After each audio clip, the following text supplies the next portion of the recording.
নমস্কার বন্ধুরা, শেষ পাতে আঙুল চেটে খাওয়ার মতো একটু ভিন্নতার সাথে বানানো আমড়ার চাটনি রেসিপি আজ আমি আপনাদের সাথে শেয়ার করব।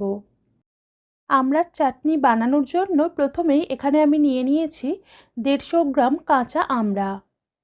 আমড়াগুলোকে প্রথমে ভালোভাবে ধুয়ে জল ঝরিয়ে রেখেছি।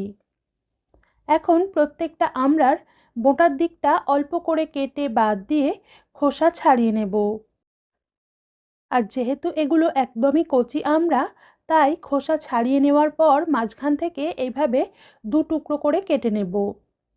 এর ফলে আমড়ার ভিতর পর্যন্ত নুন মিষ্টির স্বাদটা ঢুকতে পারবে। যদি আমড়া একটু বেশি শক্ত হয়ে যায় তাহলে আর মাঝখান থেকে এইভাবে চেরা যাবে না। সেক্ষেত্রে খোসা ছাড়িয়ে নেওয়ার পর নোড়া বা হামালদিস্তার সাহায্যে হালকা করে একটু থেঁতো করে নিতে পারেন।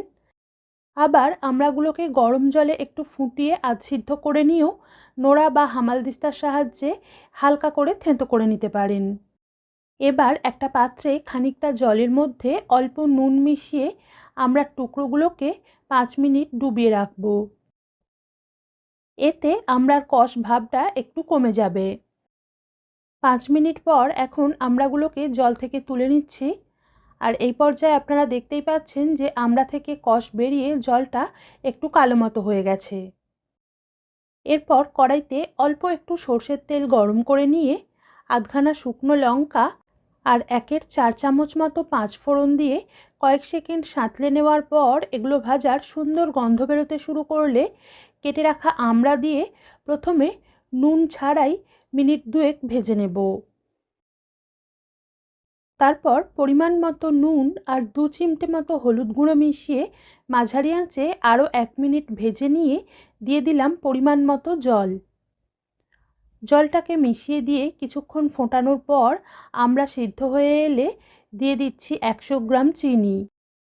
তবে আপনারা আপনাদের স্বাদ অনুযায়ী চিনির পরিমাণ একটু বাড়িয়ে বা কমিয়েও নিতে পারেন।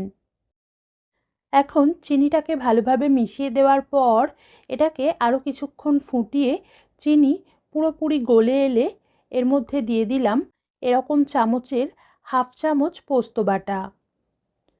পোস্ত বাটার পরিবর্তে আপনারা সর্ষে বাটাও ব্যবহার করতে পারেন। আর এই পোস্ত বাটা দেওয়ার ফলে চাটনির স্বাদ একটা অন্য মাত্রা পাবে। এখন চাটনিটাকে আরও 1 থেকে 1.5 মিনিট ফুটিয়ে নিয়ে পছন্দ মতো ঘনত্বে চলে এলে গ্যাস বন্ধ করে একটা পাত্রে ঢেলে নিলেই আজকের রেসিপি পরিবেশনের জন্য তৈরি হয়ে যাবে।